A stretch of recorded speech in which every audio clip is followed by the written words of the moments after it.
This is Synchronicity. This is Synchronicity. This is Synchronicity. This is Synchronicity. This is Synchronicity. This is Synchronicity. Welcome to episode 9 of Synchronicity. My guest today is Yaron Karasik. Before I get into Yaron, I wanted to talk about Christmas. Christmas is always an interesting thing as a bit of an outsider because, we had Hanukkah, but as my mom is apt to point out, we got like socks and stuff. It wasn't like a huge thing. When I was younger, I got a lot of He-Man toys. I got a lot of He-Man toys for like my birthday and Hanukkah, but as I got older, the gifts, they started turning into socks, so I got some good pairs of socks, not complaining. But it was never the big kind of present time that other kids had, under the Christmas tree waiting for that. But that's not what I really want to talk about Christmas. I want to talk about my main man, Jesus Christ. So, and I mean that, actually, I really do. That is not said in any joking way. I'm a big Jesus fan. Had some pretty powerful experiences in my life that not only lead me to believe that Christ consciousness, that Jesus was a person, but also some type of spiritual, like a saint of sorts, right? But like a really big one and an important one for this planet in the world. So I do believe in Jesus. I believe in a lot of the things that he taught, really kindness, compassion, unconditional love to everyone, not only people in your family, but your neighbors, even animals, big animal rights activists. So I really, it resonates with me. And I've had some other mystical experiences that I will go into at a later time that validate a lot of those feelings and way I feel about Jesus. It's someone who I do consider a part of my life. And I know that could be a little weird to some people, especially the way, religion is conceived of and perceived, especially in this country. My point is this, is Christianity in this country and in the West is clearly a bit tied up in other interests, whether it's financial interests or institutional interests. Also, when you organize different parts of religions, you can get dogma can come in, right? Something that hardens and kind of calcifies around some maybe really pure, awesome ideas and concepts, but it gets a little tied up and bogged down and people get into it. And that happens with anything. This is not just Christianity. This is not just the Abrahamic religions. This is everything, from Buddhism to Hinduism to anything you can think of. I'd also like to point out when I say Christianity, I'm not talking about every Christian. And in some ways, it's a disservice to speak in such broad, general terms. But I mean, and in a lot of ways, truthfully, let's talk about the real issue here. I don't think it's anything inherently wrong with Christianity or any religion. I think that you always have a certain type of people or class of people who, I'm not saying they're necessarily evil or bad people, but they prey upon people's faith and beliefs and willingness to believe in goodness. And, you can see this right now, obviously, with the Republican Party and how they're essentially latching on to people's fears and religious beliefs and kind of warping that into some weird, fear-mongering, political, values-based thing that is kind of directing people to do certain things. But yeah, I'm not talking about if you're a Christian and you go to church and you love Jesus and you love God. I love that. I'm totally for that. So I wanted to make that clear. Okay, back to the show. My point is this. So this year, it seems to me, and I was trying to think why, it seems like Christmas was less commercialized. Like it seems like there was less, it didn't start so early. There wasn't Christmas lights everywhere right after Thanksgiving or before Thanksgiving. And I was trying to figure out why, and I realized it's because we don't have cable. We don't have television anymore. We just do the Netflix, Hulu, Prime, combo. So we don't have any like commercials really. And I don't know if this has been your experience this year. Yes, I'm talking to you. But it didn't seem like it was that big of a deal. And I think it's because we weren't being bombarded with advertisements saying that it's a big deal. But that's just kind of a weird thing in this country that I think gets lost sometimes is, yes, you go home with family, and this is a great time to get together and spend time with your loved ones and really try to make it like a fun time, not like as a chore or something. So that's a real positive of the holiday season. And there's also a lot of people who don't have that and can start feeling particularly isolated this time of year. So if you may know someone like that, or you think you know someone like that, it's a really good time to reach out to them and, just say that you're there and you care about them and you love them too. You don't have to invite someone to a get together or anything, but just to let people know you're thinking about them is always a good thing to do, not just the holidays. But back to the original point, which is Jesus and the relationship to what we have is Christmas now. It seems like it's a harder, the connection there between who Jesus Christ was as a person or as a teacher and what Christmas, the commercialized holiday, is now. It's like pretty hard to see the link there, and Santa Claus and all these things. But I do think there's still quite a bit of positive things about this time of year, regardless of the religion you're celebrating, but in particular Christianity, to reflect on some of the things that Jesus stood for. And I'm not trying to be like an evangelical here, but I do think there's some really cool stuff in there that anyone could gain value out of. Just like, we talk on this podcast, and I particularly lean towards a lot of philosophical and esoteric things that are not necessarily firmly rooted in the West, but, the West has a lot to offer too. And I think one of the things I'm interested in doing for this podcast is kind of fusing a bit of those concepts. So let's all wish Jesus a happy birthday and, tell people you love them. And that's going to be my shot at giving advice. I'm not going to do that very often in the intros, but that's my advice. So today, Yaron Karasik, Jewish. So it's nothing to do with Christmas really, but Yaron is super cool. He's a mobile app developer. He's also a digital nomad, although he's right now based in Israel. He has traveled the world kind of doing lots of, his job affords him the ability to kind of travel the world and do what he wants because he does something digital and you don't have to be in a physical location for that for any set period of time. So we go into digital nomadism. We also talk about, what technology, what is the relationship between technology and spirituality too? Like what are the ways that either or are impacting each other, and how do they kind of fuse together and creating some systems, that and media that really can help people, not just be what we see a lot of on the web or TV these days, which are trying to sell us something to make us feel better. And, it's kind of skirting the issues like, well, why don't you feel good? What are some real ways to actually make you feel better? Maybe you don't have to buy something, but we go into a lot of this stuff. Really interesting conversation. Yaron, for what it's worth, he didn't. He's like, well, why do you want me on the podcast? I'm like, yeah, you have some cool stuff to share. So, and I think that'll be borne out as you listen to this. I want to mention that you can find Yaron on Twitter. His handle is Greenwell, GreenWell.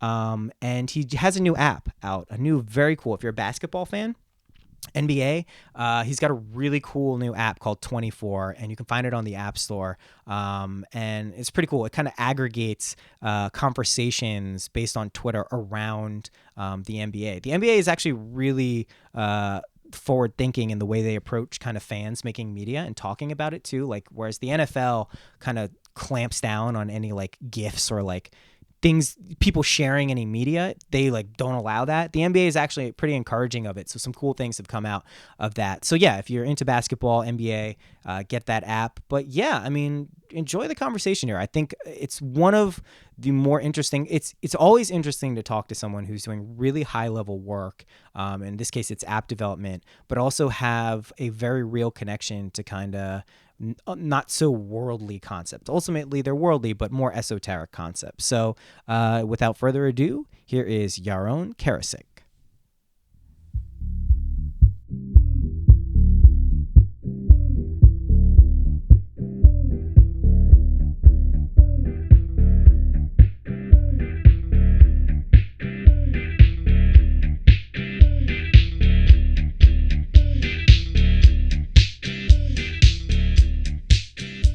Thank you so much for doing this, by the way.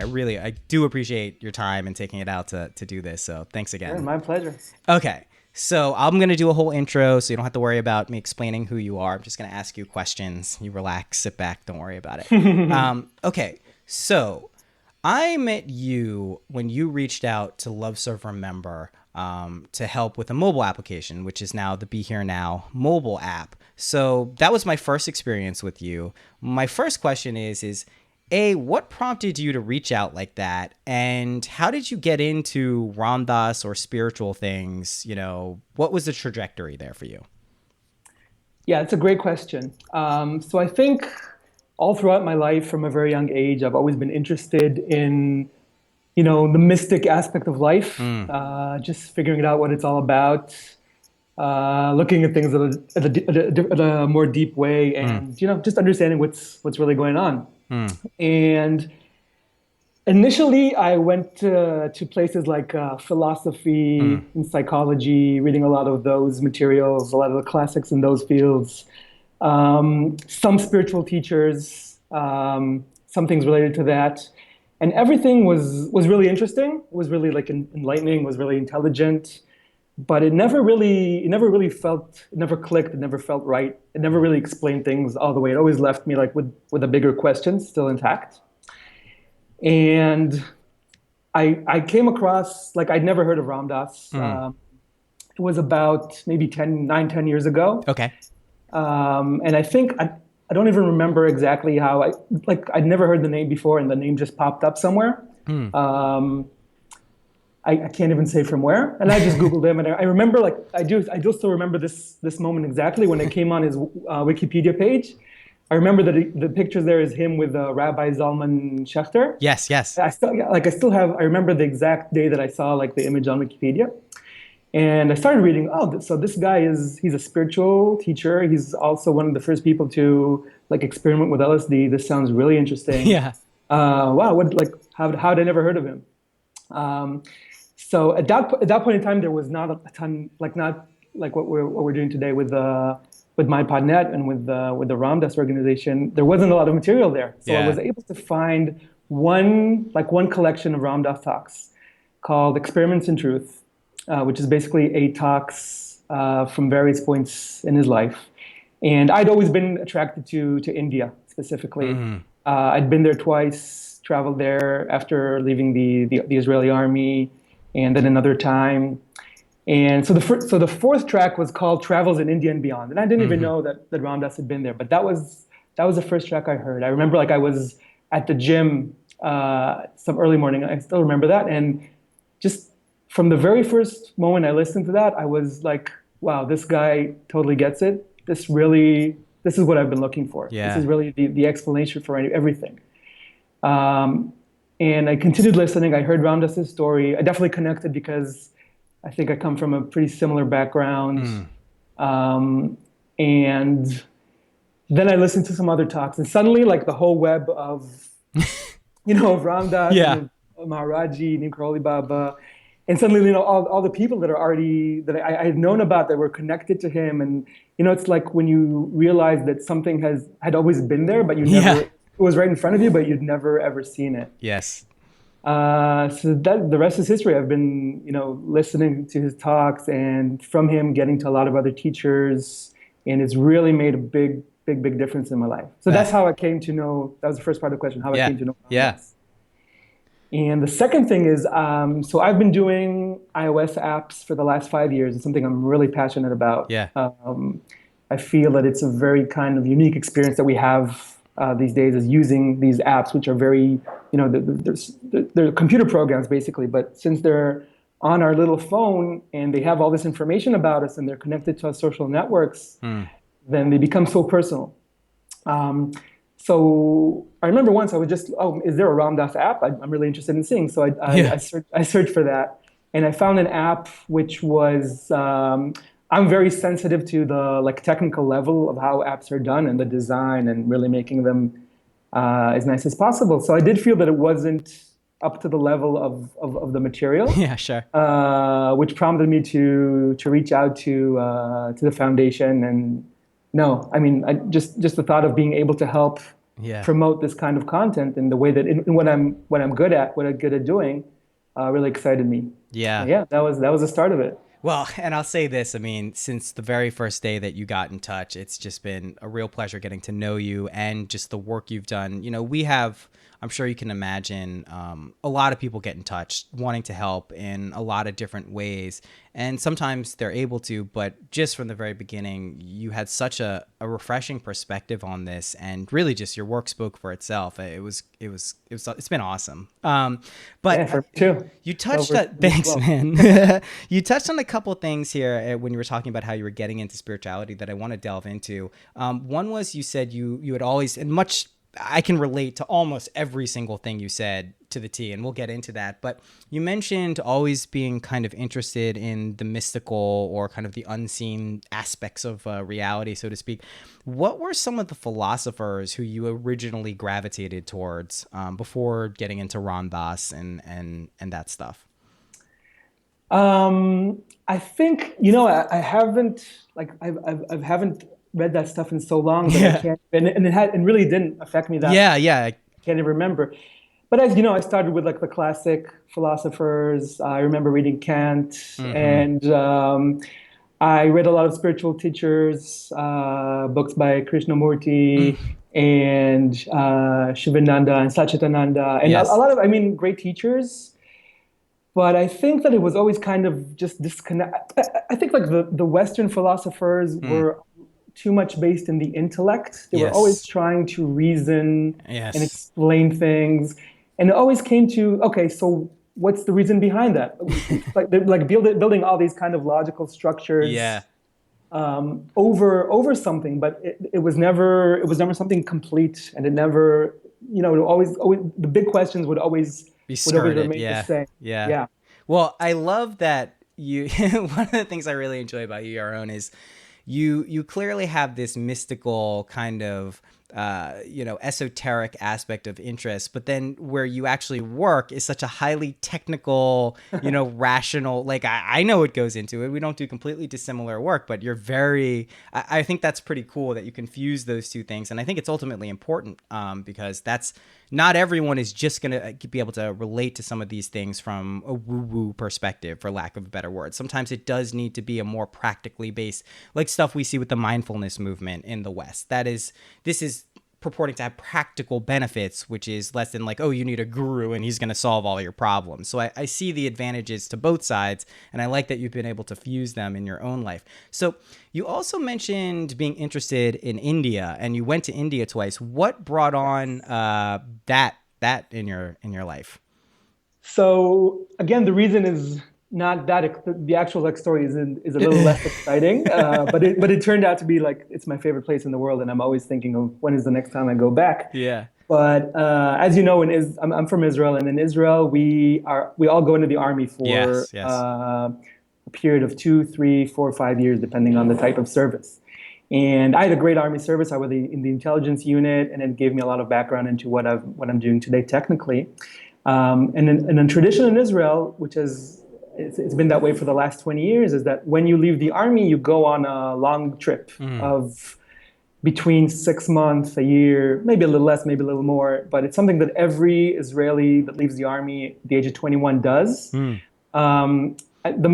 The main reason, I think, is the army is kind of hard here. We go through some tough stuff, especially people who are dealing with. I was not on the front lines, not dealing with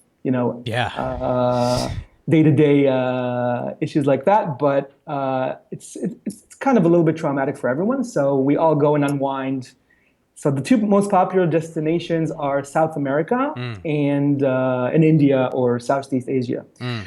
So just before I was about to leave the army, I was I'm going to do this trip.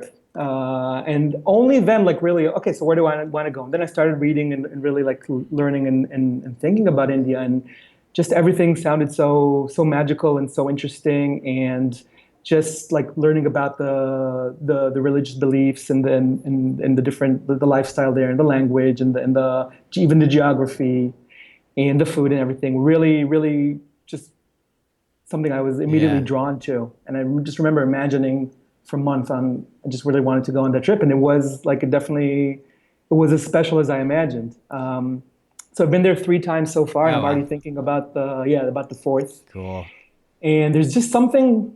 I mean, this is pretty cliche, but when you just land there, it's just like it's the closest thing that I've experienced to just going to another planet because everything is Yeah. just different. People act differently, just different pace, different rhythm, different way of communicating with people. And once I learned through a lot about like the religious philosophies over there, it really it makes a lot of sense that they just really look at they have such a different basic understanding Yes. of what life is and what the relationships between people are, and it's definitely something that you feel when you're there. So. Yeah, I mean, I've never been. I've always wanted to go, and I don't even know why I've always wanted to go. It's just been something that has been in me from a very young age. I like you got into a lot of this mystical and kind of esoteric stuff through philosophy. And psychology. One of my biggest inspirations is Carl Jung, who is Yes. just God, and he had a very interesting take, as you know, he traveled the world extensively, but he fundamentally realized that as he traveled the world, he was bringing his own Western perspective to each place. He could never truly experience it from the perspective of an Easterner. And that's not a bad thing. He just said it's something he had to be aware of. And he made a very big note when he was in India of saying, the way these people approach life and consciousness is so fundamentally different than the way it's evolved in the West that it's like another planet. And to be aware of that and realize there's things that are there, but also to not exoticize them because they're different and foreign was a very important thing to kind of integrate in, because there's so much wisdom there. I mean, these traditions, just with Hinduism and Buddhism alone, have been around for so long and formed the pillars of so many other religions and philosophies. But at the same token, you need to approach them in a way that doesn't kind of make them so like it's a new exotic thing and, oh, I'm going to take this and do that, which I am as guilty of as anyone early on, because it is. I mean, you're seeing all these gods and goddesses, all of these ritualistic things. It's eye-catching, for lack of a better word. But what I have found, and like I said, I've never been to India, and I can't not wait to go. I sense that it's going to be an amazing time when I do get there.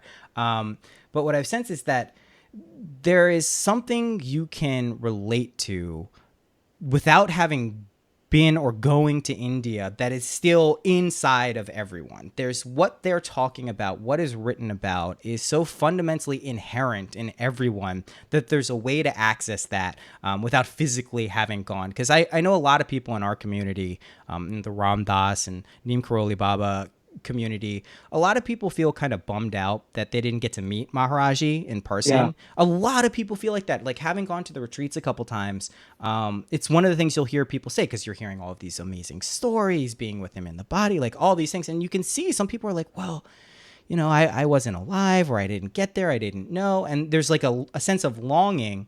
And I always made it a point to go up to people at these retreats, and people who feel like that and say, listen, I was born long after, 10 years after Maharaji left his body. I can tell you, I'm sure it was an amazing time being around this guy, but it's not necessary. You don't actually have to meet the guru in the body to experience everything that's related to it. And this is coming from someone, I talked about it on the podcast before, 3-4 years ago. If you would have said any concept of a guru, I'd be like, get the fuck out of here. Like, I have no interest. It's weird. You guys are freaks. You don't understand. You're getting conned. And then over time, you mentioned in your story of getting into spirituality is, it's all of these things kind of linked up at a certain point, and they fell into place. And that is one of my favorite experiences in life, when you realize all of these seemingly disconnected events and little weird things here and there, when they kind of thread together in a line, and you're like, oh, that to me is just such an exhilarating feeling. I don't know exactly what it's related to. Part of me thinks it's something to do with reincarnation. Like, when you go to a place, like you go, well, I had always, kind of heard the name Ram Dass, or it popped up, and then I went to India. Like, these things tend to like synchronicity wise unfold in such a unique way that it's amazing to me. So Exactly. Yeah. And then I found out that my brother-in-law has always been into it for years. We just never talked about it. So cool. Steve Jobs, which is, Yeah. the big Apple Yeah. had been Exactly. to the ashram. And, and I'd read like Danny Goleman's books when I was like more thinking about the Psychological. stuff. And it's like, oh, he was there too. So, it's so funny. I mean, it just is, it's, to me, it's further confirmation of, we're doing the things we're supposed to be doing. So I wanted to talk about a little bit, because I have some Israeli friends and I've never really been asked this question. What was it like being, because just from my experiences with you, if you weren't in Israel, I don't get the sense that you would actively be interested in being in an army or a military. From your personal experience, what was it like being in the military there? Yeah. So, I definitely see myself as a citizen of the world more than of Israel. And I grew up in Boston as a kid for 4 years. And I just spent 3 years in New York, just got back from there right now. So, and love traveling. And I do feel that India is definitely the other planet, but anytime you leave your society and your day-to-day habits that are related to your society, your mind automatically opens and you're just learning so much and you're much more able to be yourself. But on the other hand, I do feel that, you're dealt like a hand and you should work with that. And part of my hand is being born in Israel and all the religious heritage, the national heritage. And it's just, someone's born in India, someone's born in Israel, someone born in the States. You should work with that. That's it's all good. Like if you're living in a capitalistic society in the States, there's a lot of like things you can learn from that. And if you're living in a like complex nation like Israel, you can work with that. And so for me, the army was never something. I think a lot of people are much more nationalistic than me. They're very much excited about going into the army. There's a lot of patriotism around that, and also about like the fighter aspect of it. I was lucky enough that I really did go to a place which really fit both my skill set and my philosophy. So the intelligence unit, we're basically not, we're not in the field, we're not in combat. We're doing things behind we're sitting in front of computers, we're doing like high-techy stuff. It was the late 90s, early 2000s, so it was a great time to do like cool stuff in tech. And Israel, Israel is known as like the startup nation. A lot of startups come out of here, and a lot of that is actually linked to the technologies that are being developed in the army. So it was a great starting point for that. To the point of where, what the political situation is and being you are part of that. I mean, you are. So there's no right answer here. I definitely feel. So I mean, yes, Israel does need to defend itself, like you said. We're in a very hostile area. We're surrounded by. I'm not going to comment on. I think it's a complex situation. Every side is right in their own way, but we do need to protect ourselves. So it's definitely something that I could connect to. I mean, it's where I grew up. It's where my home family is. So I would definitely connect to that. Well, I get it, man. What you just described of having your experience in the military and working there is a beautiful way of doing your duty, but also bringing the right intent and perspective into a situation. I mean, it'd be one thing to say, I fundamentally am opposed to war. This is no reason this should happen. I don't ever want to see any harm or strife come to people. But then let's think about the Bhagavad Gita a little bit, right? The Bhagavad Gita is centered around someone literally, Arjuna, saying like, I don't want to kill my relatives. I don't like, are you crazy? And it is a metaphor, of course, but it also isn't a metaphor. I mean, this is something that he was specifically dealing with. So I really enjoyed your take on that. I want to shift gears a little bit because you did something, and you're one of a few people I know who do this. You did something, you mentioned you were living in New York, and then you did something I thought was so fucking cool. You then traveled in South America for an extended period of time while working remotely, but I just remember checking in. You'd be super tan. You'd be like, I'm here. I'm having a great time. Can you talk about not only the specific traveling that you did, but kind of what your career allows you to do on that front and what you think the benefits are. I mean, I know there's people who listen to this podcast who have similar types of jobs that allow them remote freedom. And what was your inspiration or motivation to take a trip like that after living in New York? Yeah, definitely. So I'm really interested in the digital nomad movement that's really like reaching its peak right now. I think that it's a combination of first of all, just the communication, the fact that we're able to, like we're talking right now, cross Atlantic, and it feels like we're in the same room. Right. There's so many collaboration tools. You can talk and work with anyone at any given moment. The work that a lot of us are doing is completely digital. It's obvious when we're talking about things that are like building apps or websites that's very naturally digital and something you can do from anywhere in the world. But I think that we're seeing that all of these different, occupations are going towards that, and it's really hard to think of anything that is going to actually require physical presence.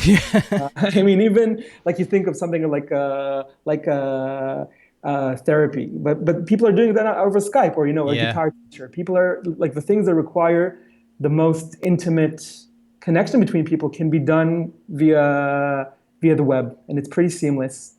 So yeah, me and my wife had been living in New York for 3 years, for 2.5 years, and we'd actually had not explored, like we traveled a bit in the States, but we love the city so much. You know how it is. You almost never leave. Every weekend is, okay, we can fly there, we can go there, but there's so much to do. So, and I was in my day job, so it was harder to take a longer trip. Yeah. But when we realized we were going back to Israel, it was perfect time to take a few months, and so we traveled in Central America for about 2.5 months. Started in Guatemala, through Belize, Honduras, Nicaragua, Costa Rica, and Panama. It was amazing, just beautiful, beautiful places, combination of nature and people and food, and it was just great. And so my work is basically building apps and other digital properties, website, server-side stuff, all of that. And there's literally no difference. As long as there's an internet connection, I can do from anywhere in the world. I'm doing it in Israel right now, and there's nothing, like I could hop on a plane and continue doing exactly what I'm working on right now. And I think it's a very special time where like technology is allowing us to travel and to work on these things from anywhere, to work with other people. And I think that, so I'm a part of a lot, even now that I'm here for Israel for an extended period right now. I'm connected to a lot of the digital nomad communities and seeing what they're doing and how they're building out their lives. And I think it's a huge shift in how humanity's. I don't think it'll happen immediately. No, I agree. But I also sense that, I mean, my job is very much the same. I could do this from anywhere and have done it from anywhere. And it's been a real revelation when you realize that. So you're going into technology. I want to talk about this because we, as we mentioned in the beginning, are specifically working on some stuff for MindPod Network, a mobile application. We have one for Love Surf Remember. I want to talk about the relationship between technology and spiritual media. Because I 5-6 years ago realized the web to me and technology to me is inherently neutral. It is not good or bad inherently. It is a thing that exists and can be used for good or for not so good. So you can have, BuzzFeed articles that are really not really adding too much to society and they're maybe distracting people. And then you can have mediums like I would include ramdas.org here, where we're really trying to get information that we think can practically help people in their day-to-day lives. And I've noticed, and I'm a firm believer, that now more than ever, we're able to create some systems here. We have the ability to create these systems to really change consciousness in a way that heretofore has not been possible. And I would like to get your perspective on what you view as these evolving technologies and how they can be, a tool for good and raising the awareness of everyone in the world and making the world a more connected and better place. We know the world is connected. I mean, anyone who's meditated long enough or taken enough psychedelics or studied enough, like they know we're all very connected. Now with the internet and the web, we are digitally connected. Talk a little bit about that fusion of those two things. Yeah, I feel that, if you do listen to Ram Dass, and he talks about how the universe is, acting out itself through us, and we're all connected, and then we go into these like disparate beings to explore and to build and to play and to figure stuff out. It feels like it's in a sort of a meta way. We're actually like rebuilding, we're reconnecting, not just spiritually, but like we're actually building out these networks in the physical world. Yeah. It's pretty crazy. Like if you look at something like Twitter or other I don't call them even social networks. They're like streams of consciousness. Yes, exactly. So we're all connected. We're all talking to each other on these channels. We're all just shooting out information, and everyone's reacting to that. You're retweeting that. So we're really like these neural networks that are just people, processing information. Everyone's a little different. Everyone has a little different take on things, has different abilities. We're processing out. We're shooting. We're doing it at the speed of light. Like I have these days when I'm literally like interacting with so many different types of media. I'm retweeting something here. I'm talking on Slack with someone else. And I think that it's just getting more and more rich and quick. And I think the next step here is going to be things that are related to virtual reality, where this is the Oculus stuff, which is one of the leaders in Facebook company, which is one of the leaders in virtual reality. Yeah, they're coming out with their products early next year for consumers, and you're actually going to be able to very soon. Like if you look how far digital experiences like games or other stuff have come over just 25 years. I mean, in 10 years, we're just going to be like, whatever you want to experience, just put on a headset and then just connect. Even later without a headset, just connect directly to that and experience that. And I think there's definitely going to be, like you said, there's going to be a negative aspect to that. Because a lot of people will naturally use that for things that are negative to them and negative to others. But it will bring together some kind of connectivity there. So to come back to your question, I think that the technology is just bringing us like together in the physical world. And eventually, it could be where we're all just thinking together. Like if it's connected to our minds, and we're all just, we're just shooting out thoughts. Other people are, rethinking, retweeting our thoughts, we're reacting to them. And, it's really like, we never know. I think that if you look at science fiction, that usually they get, like if you look at things that were written 50, 100 years ago, people really did predict these exact concepts. Crazily. I know. They didn't, I don't think they predicted like how it would actually, like no one imagined like the smartphones and how big a deal they would be. But I think like, you don't imagine the actual like mediums, the media, the physical devices, but you do imagine the concept. So I think it's going to be hard for us to like at this point to imagine what it's actually going to be like. But it's definitely just going to be like this big mesh of thoughts that will operate the world basically. There might be it might create, how every very strong effect creates like a negative effect. Yes. So this might create also, another set of people that would, totally disconnect and go back to nature. But yeah, I think it's definitely, and for me, being an app developer at this point I definitely feel like I'm building the building blocks for that. It's kind of scary. Yeah. I'm not sure that I'll say this. I mean, this is why I'm happy you're one of these people potentially building the building blocks here, is because I, a long time ago, realized, and I know you know this, we could be doing whatever we want in the technology field and in our jobs. We could be working with Monsanto and all of these companies if we really wanted to focus on those things. But obviously, we've gravitated towards a different arena. I am fundamentally, and I know you are too, interested in creating systems and networks that are actually designed not to expressly make money, not to expressly, build something to co-op for something else, but to actually provide something to a large spectrum of people that can actually impact their lives for the better. Because there's lots of stuff I do on the web, some of it productive, some not so productive. But I know when I connect with something, and whether it's something like Humans of New York, right? A great example. Yeah. This is something on Facebook that everyone, I mean, if you don't know Humans of New York, please check that out. Also, if you don't know Humans of New York, check out a podcast Michael Donovan did with the founder, Brandon Stanton of Humans of New York. Great episode. But we see these things that I've been watching Humans of New York, right, since its inception, basically. And one of the things that I realized maybe 2 years ago, I was like, you know what? Based on the comments, based how people are interacting, it's only a matter of time before this thing serves as kind of a funnel or a gateway to actually helping these people, not just seeing a sad story, not just seeing, oh, well, this guy is down on his luck or this refugee is having problems. Oh, I feel bad. I wish I could. But actually seeing people being like, I will help you. I will help you. This is how I will help you. Do you need a job? I'll get you a job. Do you need help getting into the country? Let's get a petition going with 1 million people.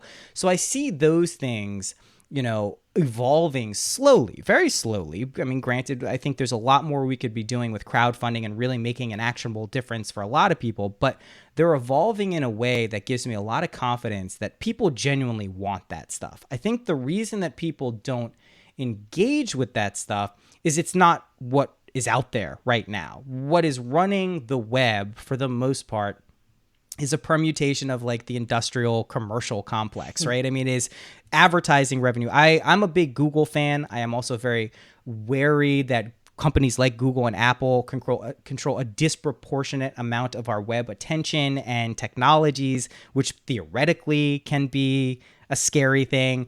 But there's a lot of shit on the web that's really not designed to improve our lives. It's to purport to improve our lives, but isn't. So I really am trying to build a lot of things out here that I think will be able to serve as kind of beacons for people to help with this stuff. And I know you are too. And I'm just encouraged that there's people like you out there doing what you're doing, and trying to make a difference. You're incredibly skilled and could be doing whatever you want, but you got the call to reach out to Love Serve, and just help. Seva, pure and simple. I mean, that was Seva. There's no other way to put it. Seva meaning service for people who aren't familiar with the term. Okay. Last question. This flew by the way, as I knew it would. Whenever you're having fun, it's super fun. So what, is there anything you're working on specifically now, or do you have a desire to work on that you feel is very important? I mean, I know you have an open palette here. You could do whatever you want, but what do you have going on now, or do you hope to work on in the future? Yeah, so I've been doing apps for 5 years, working with clients and companies, and I'm really what really excites me is, and it connects to what we just talked about, is really creating these experiences where people, really, it enhances their lives, and you can see something that you can actually see people using, enhancing their lives in some way, enriching their day-to-day, like less, I'm less interested in taking people away from their, real life experiences, but more about enhancing them.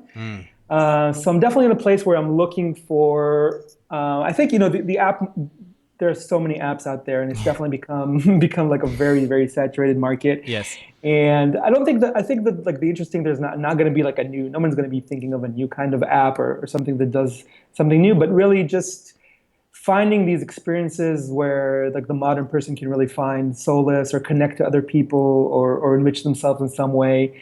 I'm not sure yet.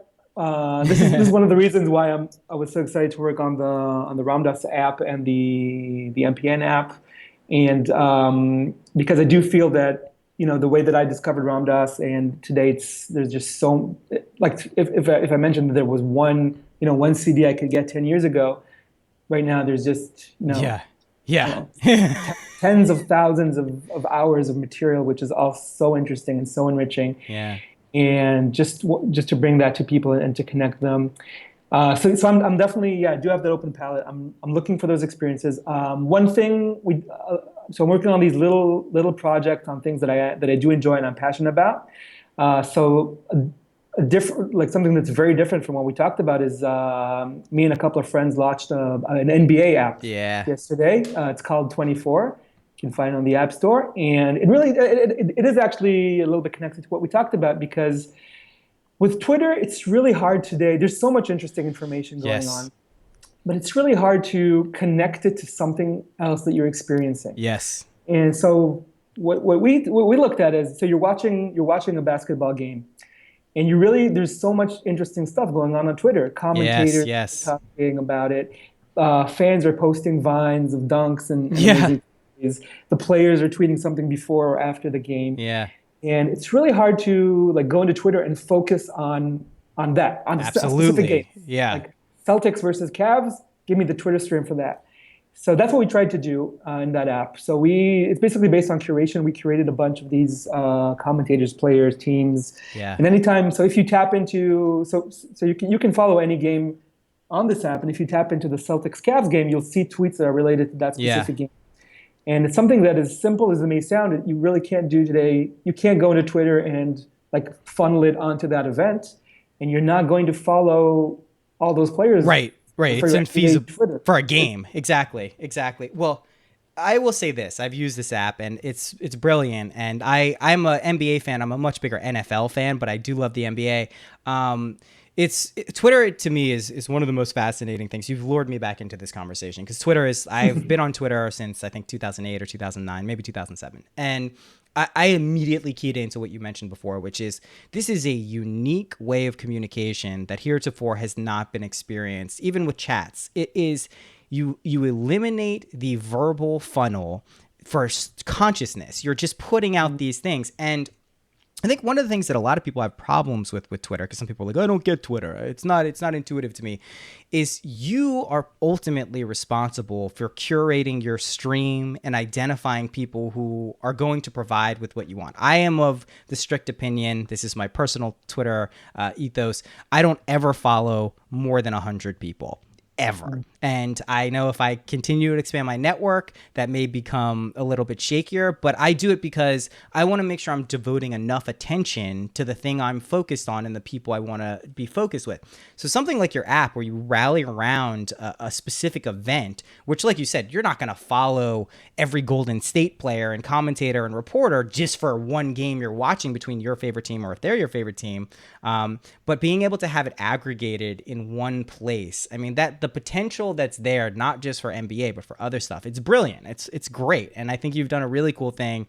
I'm going to have links to that and other things you've worked on because it's pretty cool, man. Like and sports is something I got into on a podcast I did with David Silver here. I think sports play a very, very, very important role in our society, and it's often overlooked, and sometimes the negative aspects are focused on, but there's something there that really brings people together, creates some sense of togetherness, even if it's, infighting because your team is losing to another team or whatever. And I've had those things. So I think it's cool, man. I think it's really cool, and I definitely encourage everyone to check it out. Cool, man. I had a great time doing this. I definitely want to do it again.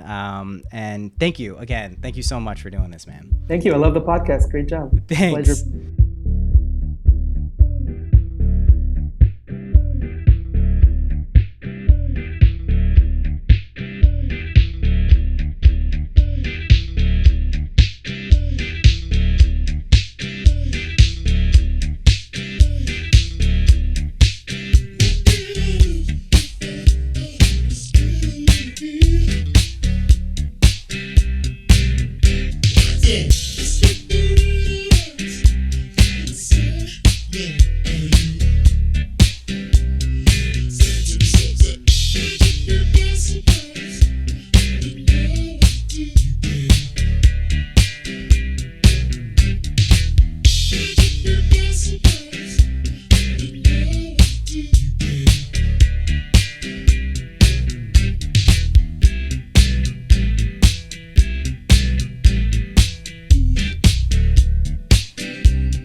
you're listening to the end again, past even the song. That's some next level dedication. So that was, if you like that song, by the way, that is something you probably haven't heard before, because it's actually a Prince song called Uptown, but I made a little edit of it. I think I won't tell you exactly how I did it, but if you listen to the song Uptown, you'll notice that it's a little bit different. I slowed it down a little bit, put the pitch down. It's got a nice little groove, I thought. So yeah, if you like that, you're welcome. I don't know. I need a vehicle to get some of the stuff I do creatively out. So again, thank you for listening. Rate and review on iTunes. Send me a note if you enjoy the podcast. Truthfully, I'll write back. Lampert at mindpodnetwork.com. I thank you again. All right, I'll see you next week.